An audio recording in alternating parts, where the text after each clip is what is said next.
नमस्कार, आप देख रहे हैं ईएच न्यूज नेटवर्क और मैं हूं आपके साथ ज्योतिका। आइए रुक करते हैं खबर की ओर। मुख्यमंत्री अशोक गहलोत ने बीजेपी और केंद्र सरकार पर पंडित नेहरू की छवि खराब करने का आरोप लगाते हुए निशाना साधा है। गहलोत ने सावरकर के आजादी में योगदान पर सवाल उठाए हैं। गहलोत ने कहा, बीजेपी वाले सावरकर का नाम ले रहे हैं। सावरकर ने तो जेल होते ही 1 साल के अंदर अंग्रेजों से 9 बार माफी मांगी थी। जब विश्व युद्ध हुआ तो अंग्रेजों के लिए भर्ती करवाई। यह क्या मुकाबला करेंगे पंडित नेहरू का। देश के लिए नेहरू 9 साल तक जेल में रहे। दुर्भाग्य है कि पूरे देश के अंदर धर्म के नाम पर एक ढांचा बन गया। धर्म के नाम पर राजनीति करना सबसे आसान होता है।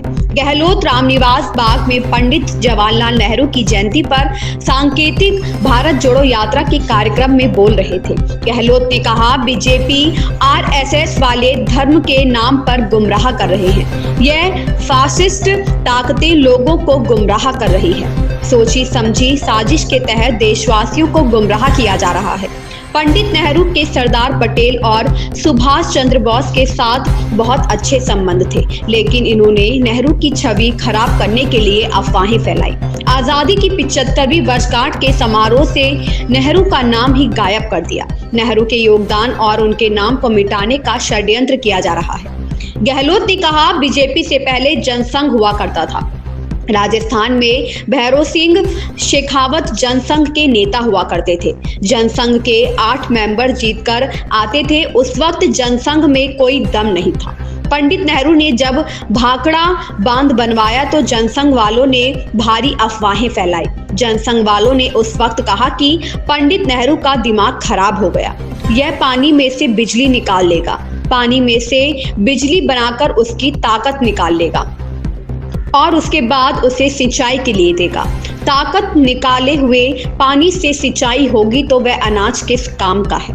ताकत निकला हुआ पानी खेतों में जाएगा, वह किस काम का। इस तरह के लोग हैं ये।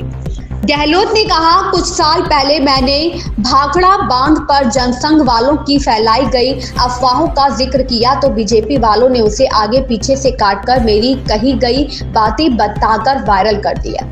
मुझे भी तत्काल पूरा वीडियो वायरल करवाना पड़ा। गहलोत ने कहा कि केंद्र सरकार में बैठे लोग आलोचना बर्दाश्त नहीं करते।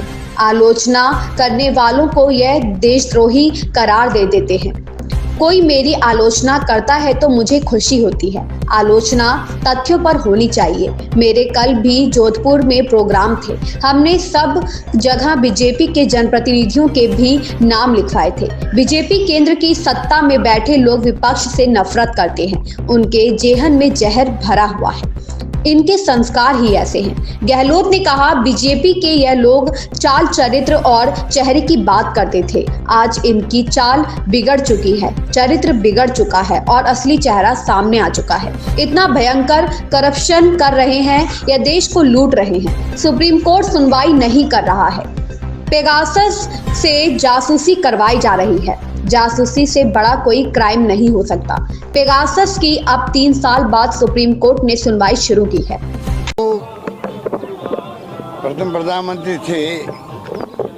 आज़ादी जंग के अंदर जो उनकी भूमिका थी बेमिसाल थी। सारे सुख सुविधाएं त्याग करके बाद में आनंद भवन भी, स्वराज भवन सब दे दिया देशवासियों को। इलाहाबाद के अंदर 9-10 साल जेलों में बंद रहे हुए और जेलों में बैठ के उन्होंने भारतीय खोज, डिस्कवरी ऑफ इंडिया और ग्लिम्पसेस ऑफ वर्ल्ड हिस्ट्री लिखी और प्रथम प्रधानमंत्री के रूप में जो इस देश की नींव रखी है, आज उस पर देश खड़ा है। बड़ी बड़ी संस्था, एम्स जैसी संस्थाएं, IIT संस्थाएं, कृषि के अंदर संस्था, रिसर्च की, सब कुछ उन्होंने बड़े बड़े बांध बनाए। बांका डैम की तरह बड़े बड़े इस्पात कारखाने लगाए गए जिससे कि हम आत्मनिर्भर बने। कोई मुकाबला नहीं। दुर्भाग्य इस बात का है कि एक तरफ तो बाल दिवस मनाते हैं हम लोग, तो बच्चों में अच्छे संस्कार पैदा हो पंडित नेहरू की तरह। और दूसरा, चाचा नेहरू कहते थे उसको। क्यों कहते थे उस जमाने के अंदर। अब जो वर्तमान सरकार ने, मुझे ऐतराज है इस बात का कि आप अमृत महोत्सव मना रहे हो देश का, तो देश के पूर्व प्रधानमंत्री को याद ही नहीं करेंगे। जो उनका कंट्रीब्यूशन था उनको याद तो करो, जिससे कि नई पीढ़ी कुछ सीखे, समझे और कुछ ग्रहण करे। नई पीढ़ी को अगर आप इतिहास नहीं बताओगे तो वो क्या ग्रहण करेंगे, क्या इतिहास समझेंगे? बिना इतिहास के वो क्या, कल उनके ऊपर भार आएगा देश का प्रदेश का, तो वो क्या आगे वाली पीढ़ियों को क्या संदेश देंगे? तो मेरा मानना निश्चित तौर से है, अमृत महोत्सव में जिस प्रकार पंडित नेहरू को बिल्कुल इग्नोर कर दिया गया और बाकी प्रधानमंत्रियों का भी कोई दिखता ही नहीं है कहाँ पर क्या उनका कंट्रीब्यूशन बताया कोई। तो आप क्या खाली इवेंट कर रहे हो, क्या कर रहे हो?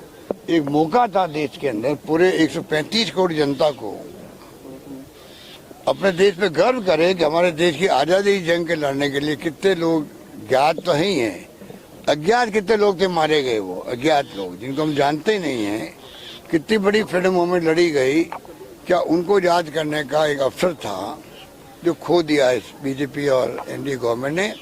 वो खाली इवेंट बड़े बड़े कर रही है, छोटे बड़े करती है, पर जो एक्चुअल में 75 साल की उपलब्धि हमारी है, एक सुई नहीं बनती थी यहाँ पर, आज क्या नहीं बनता है यहाँ पर, सब कुछ हो रहा है। तो पूरा गर्व होता है देशवासियों को, और गर्व के आधार पर जब आप कॉन्फिडेंस पैदा होता है, मानव संसाधन बनता है नई पीढ़ी का, वो देश के काम होता है।